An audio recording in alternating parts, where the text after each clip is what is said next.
Good morning and welcome to Wishwell Farms, and happy Friday.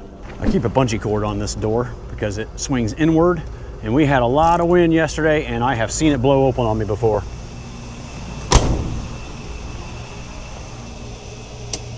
The grape tomatoes are looking really nice. As soon as we get a couple warm days next week, we will be transplanting those. Those are about 15 inches tall, and I see the first set of buds forming. Time to get them into cocoa grow bags. And here is greenhouse planting number 2, looking real healthy. About 6 or 7 inches tall.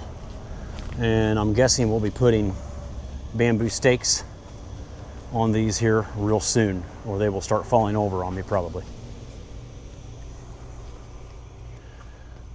These look so much better than planting number 1. I mean, I'm guessing 99% of them are healthy and strong and will be good usable plants. All right, today is March 7th, and that means time to seed some more tomatoes for our little house. We're gonna be seeding 200 Ondero, 200 Geronimo, 200 Torero, no, actually 250 Geronimo, and I have 30 Novero left over. We're gonna be seeding these a different way. I'm not using rock wool starting cubes to seed these tomatoes for the little house. So stick around and I'll show you how we're gonna be doing this today. It's an experiment and I think it's gonna work out, I hope.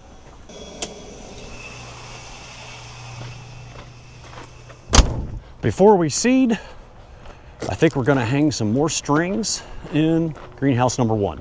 Some of the plants have grown a couple inches and I had a few fall over on me, so we need to get the strings hung from the trellis and attached to the plants.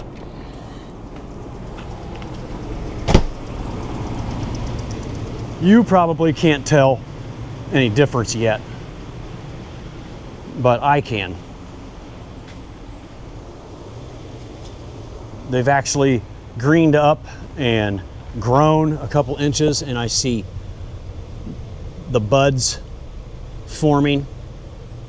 There they are. You can see them, I think, right there in the middle of the screen. So they're looking real good. Haven't had any issues yet. It has been pretty cold the last couple days, so we've been burning a lot of propane, but we have a warm front coming in tomorrow.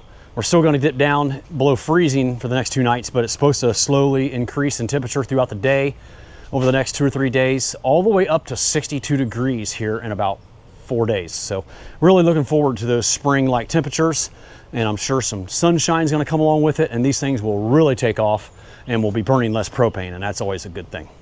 As you can see on these outside 2 rows, we have already dropped the strings. We did that a few days ago.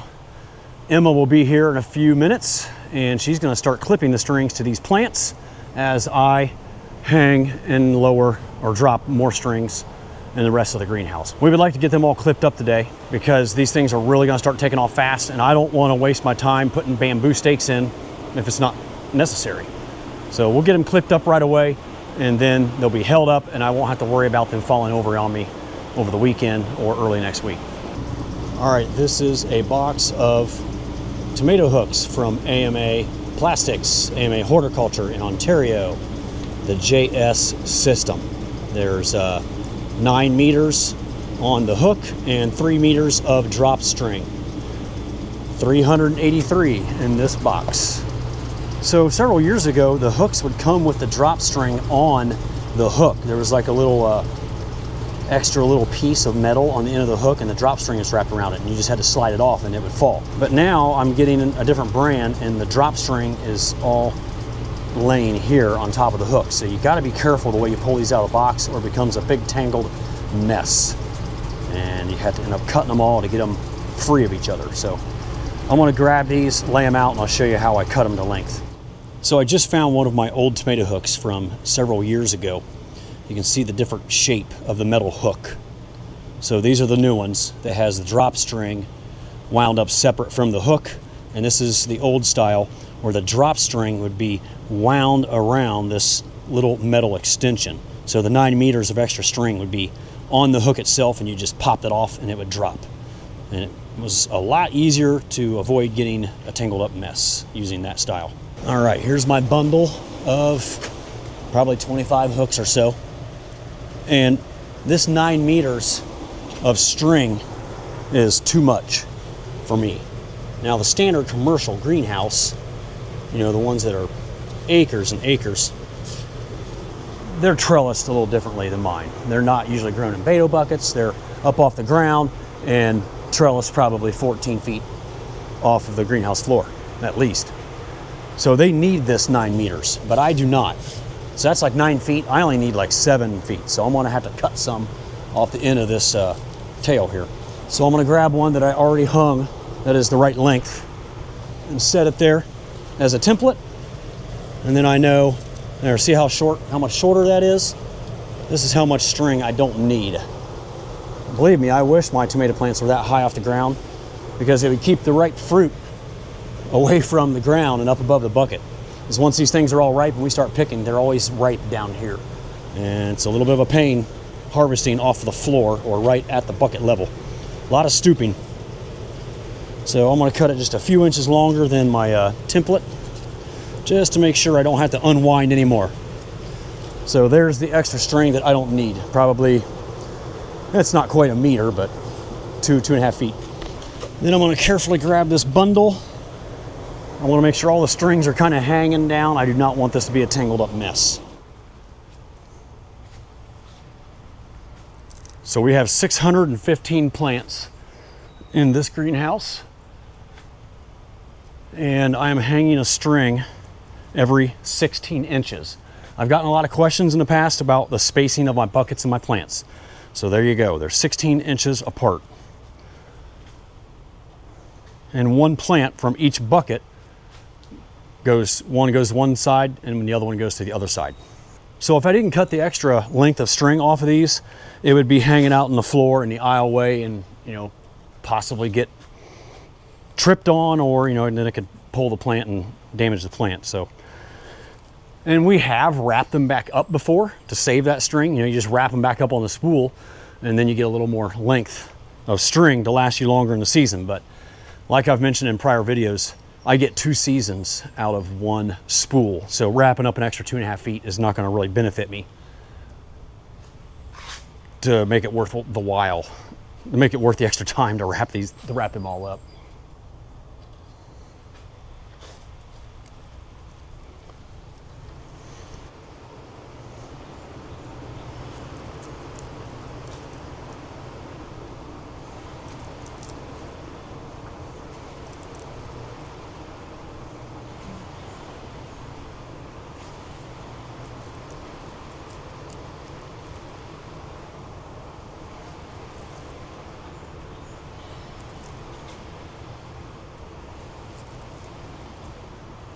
Now, if you look down through here, you can see that my strings are not lowered directly above the plant. See how they are lowered in between the buckets, right in the middle of the buckets. The reason we do that is because eventually all these plants will be leaned when we have to lower them and lean them. It's called the lower and lean method. And we have ours go clockwise. So this string will be pulled over to this plant. This string will go to this plant, so on and so forth down the row. I'll come over here and show you a few of the plants that Emma has already clipped up. So you can see how the strings have almost formed an X shape. These plants are going to be leaning this way, the way that string is going, and the plants on the other side of the row are going to be leaning the other direction. So a plant on this side of the bucket is for this side of the row, and the second plant in the same bucket is for the other side of the row. And that one will go that direction, and this one will go this direction. I found a wilted plant this morning. Had a plugged up dripper, but I got her fixed, and I think she's going to come back to life and be just fine. So our first clips of the season on these young plants, we tried to shoot for about halfway up the plant to 2/3 up the plant. And you can see this one has a bamboo stake. So it didn't really need clipped right now, but 95% of them don't have bamboo stakes this year. So by next week, today's Friday, by next Monday or Tuesday, a lot of these plants will start falling over. So that's why we need to get these strings clipped on today. Let's go watch Emma put on some clips. So this is a tomato clip. just a simple piece of plastic that snaps together, and right there where those little claws are at, that's what grabs the string. So if I put the string in that little claw and then clamp it shut, it will not slide on that string. So that's what's going to hold the tomatoes up. As the tomato continues to grow up the string, we will put a new clip on each week. So there's usually about a foot between clips. So that's how much they grow every week, about 1 foot. All right, let's watch Emma apply a few clips here. So like I said, we're going about halfway to 2/3 up the plant, and we want to put the clip right underneath a nice stout branch. Now at this stage in the plant's growth, there's not too many big horizontal stout branches to clip.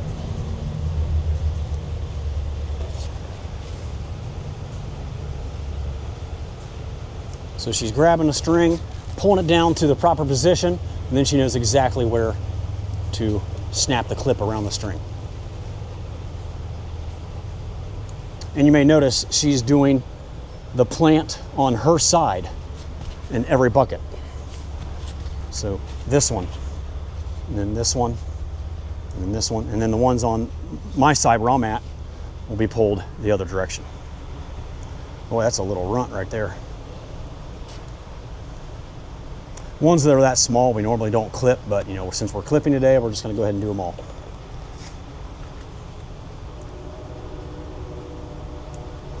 And this is what would happen by next week if we were not clipping.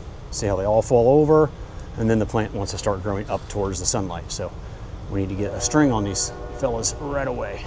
So that's just a quick look at how we drop the strings and clip the plants. I'll be showing a lot more of this in even more detail later on when the plants get a little bit bigger, along with some more videos about all the plant maintenance that we do in the greenhouses. There's a lot of man hours involved in raising greenhouse tomatoes. It's very labor intensive, and there's like 6 or 7 tasks that we have to do each week on these tomatoes, and clipping is just one of them. So subscribe to the channel if you haven't already, if you're interested in seeing all these details about how we maintain and raise our hydroponic greenhouse tomatoes.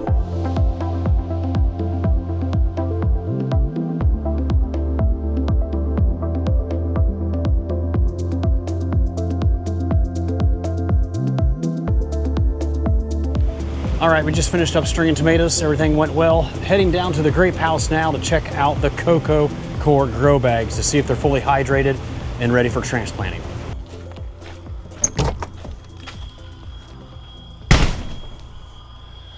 All right, these are looking good. They're fully hydrated and ready for transplanting. I have it running right now. That's the way it's supposed to look. And I came in here yesterday to fix a few that were plugged up. You can see how it didn't fully hydrate there. And I fixed the dripper, and it should be fully hydrated after today.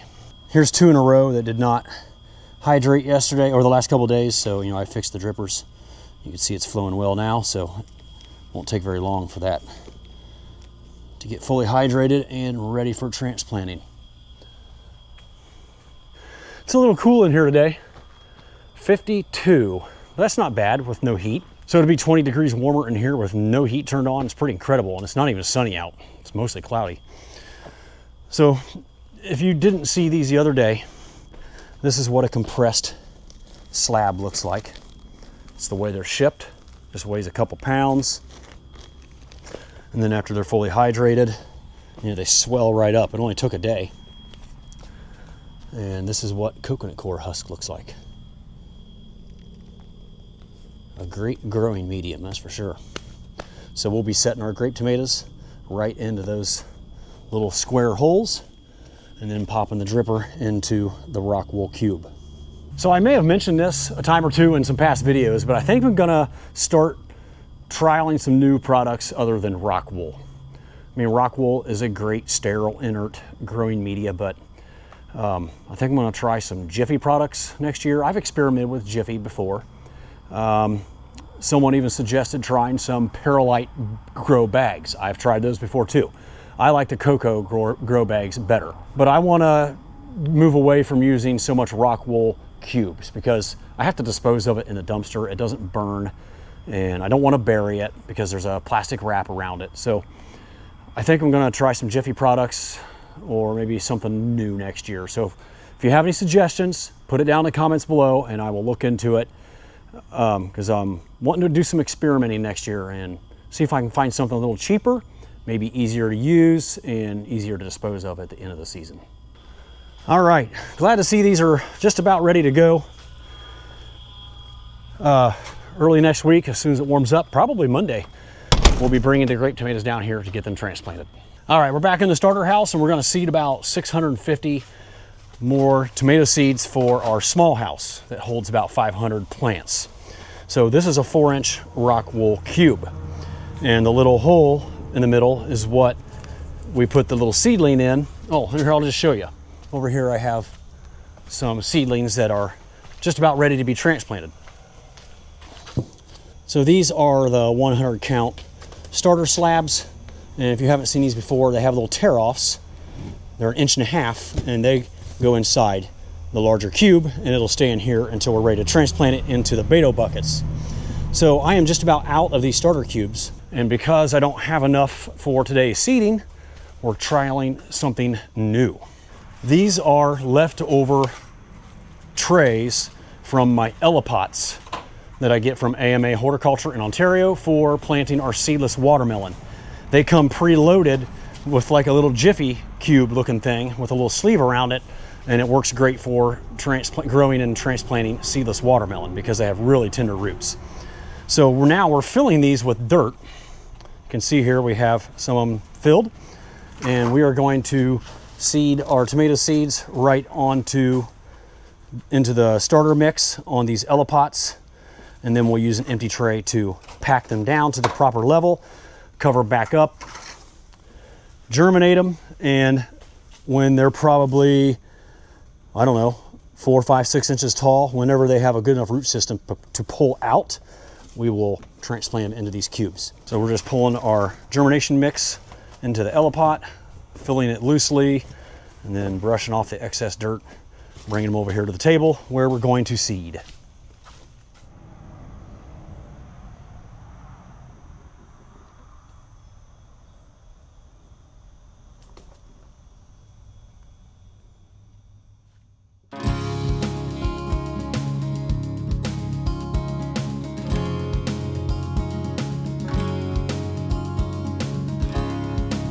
All right, all of our trays have been packed, and now I'm gonna carefully recover them. Give them another gentle pack. And now they should all be down there about 1/4 inch to 3/8 of an inch deep. Trying to be a little gentle with these. I don't wanna knock the seeds out or anything.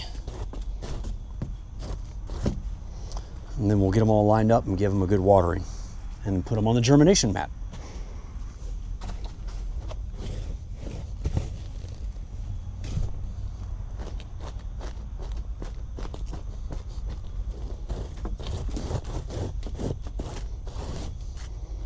We seeded about 650 plants. That way we have plenty to choose from for the 492 that it takes to fill the little house.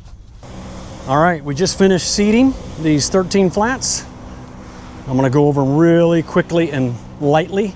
I should have wet it down a little bit at first, so it'll take a little bit for it to soak in, and then I can give them a little heavier dousing and it won't splash the seeds out. But I'll make sure they're fully saturated or wet all the way through top to bottom before I put them on the germination mat and cover them up with plastic.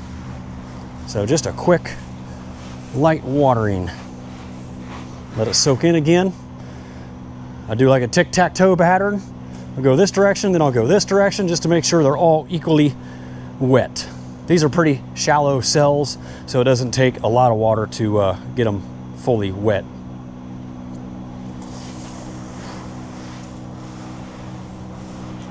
Having a fine sprinkle head is important too when wetting these down.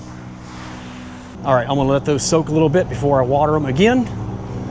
And let's peek outside here to see what this noisy truck is. Propane truck. So it has been very chilly at night, and we have been burning a lot of propane. So I wanted to make sure they came today, which is Friday, so I didn't run out over the weekend. That would not be good. I think we would have made it because it is going to start warming up like I was talking about earlier, but I was down to below 20% in the 2 tanks that I'm pulling from right now. So glad he made it, and tanks are full and ready for the next couple days. But then we have that warm up, and it's going to be glorious to feel the spring-like temperatures, and we won't be burning any propane except for 8 hours throughout the night. And even then it won't be too bad because it'll probably be in the lower 40s. So you burn a lot less propane when it's in the 40s versus 20s or teens. All the flats are fully watered and ready to go for germination. I'm actually going to leave them here. I'm not going to put them on the germination mats right away because it's like 75, 80 degrees in here. So I'm going to let them set there all day and absorb the warmth, and I'll cover them up tonight before the sun goes down to keep them warm for the next 3 days so we get good germination. So I'm really curious to see how these will do in these 50 count pro trays, these Ellipot trays that I called them. I have done it this way before in the past using a normal 50 count pro tray. I'll show you what they look like. So right here's a 50 count pro tray. I have used these before. The only difference is that these are almost twice as deep, but these would not work to transplant into those 4-inch rock wool cubes. They would stick out the top of the rock wool cube like a 1/2 inch. I mean, I could make it work, but I think these are going to be better. And if for some reason I find out that I can't pull them out without tearing the roots apart, or they don't fit in here, it's not that big of a deal. Because the 1 year that I did start them in those 50 count pro trays that I just showed you, we skipped the step of going to the 4-inch cube, and we put them directly into the Beto buckets with perlite, just like transplanting in your garden.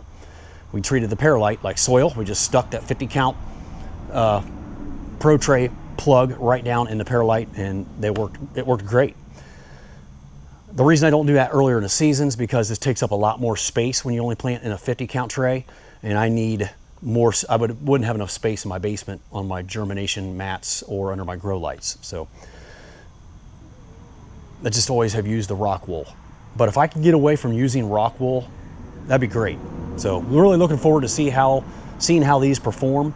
And in the past, when I have done it this way, I've noticed the seeds grow a little bit better, because there's a little starter charge of fertilizer in this germination mix. So I feel like the plants grow a little faster and more and healthier looking when using this versus rock wool. Because if you don't have the exact nutrients that plant requires for proper growth in the rock wool cube, it's gonna show up in some way. A skinny plant, a pale plant, maybe just not as strong and healthy and robust as they sometimes are when using a starter mix. Because there's nothing in the rock wool. It is sterile and inert, so you have to know exactly what you're doing to feed these properly. So yeah, this will be an interesting experiment to see how it works out. I'll definitely keep you updated throughout the season and show you when we're ready to put them into the 4-inch rock cubes. And if we don't, I'll show you the process of putting them directly into the Beto buckets. The one thing about putting them directly into the Beto buckets that I don't like is that you have to throw the entire bucket out at the end of the season. This year it's not going to be a big deal because this is year 2 for the perlite in those Beto buckets in the little house. So we're going to be throwing it out anyway and replacing it. So it's a perfect year to maybe skip this step and just grow them out in here until they're about 12 or 13 inches tall and transplanting them right into the Beto buckets. Because it'll be much warmer out then, and I'm not as concerned about keeping them in these cubes and keeping them in this greenhouse longer because I have to heat less. That time of year, the heating is almost a non-issue. So I may just skip the 4-inch cube, and that would save me some money and time and just go directly into the Beto buckets. We will see. What is this? Are you kidding me? My RUP order came when I was gone. I'm just now seeing this for the first time. It obviously came yesterday. I don't think it came today because I've been out here working in the greenhouses. I would have heard a truck come through. Wow. I was going to actually drive up to Wauseon, Ohio to RUP Seeds and pick it up myself and film their facilities. I was starting to wonder if I was going to have time to do that, but now that I have my order, I probably will skip that idea and save that for maybe next fall or next winter. But yeah, they must have been here yesterday afternoon because I was gone. I was down in Dayton, Ohio, giving a presentation on a backpacking trip that I did back in November. And yeah, they must have snuck in here while I was down in Dayton and dropped it off. Glad my seed order has arrived and is ready to go for spring planting. All right. Tanks are full and good to go for at least a week or two. Let's see how much the tanks held. I had them filled 23 days ago. 500 gallons. Not bad. That was mainly just what we burnt for our transplant house, our starter house, and my home. So 500 gallons over 23 days. That's only 21 gallons a day. So yeah, that's a very small amount. When it's really cold and I have everything up and running, we're burning 100 to 150 gallons a night or a day. So 500 gallons times my price that I locked in this year, which is $1.59, which is not near as good as I usually get in the past. This is one of the higher years. 500 times $1.59. $795 divided by 23 days, $34 a day for propane. Not too shabby.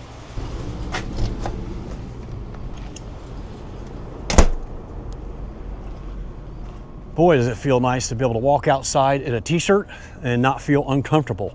Even though it's only in the mid 40s, that's a big difference from mid 20s. And it's getting me thinking about spring. I'm ready to tackle organizing and cleaning up my barn, getting it ready for another busy season, getting the rest of these greenhouses transplanted, changing poly on at least 2 of the houses, maybe 3, and just getting busy out in the fields doing some field work. The season has just begun. There's a long way to go, but I'm looking forward to tackling all the projects we have ahead of us. What are you guys looking forward to the most on your own farm or garden, or what are you wanting to see the most on our operation? Let me know down in the comments below. This is where we're going to wrap this one up today, folks. As always, thank you so much for watching. I really appreciate it, and I will see you all again real soon down on the farm.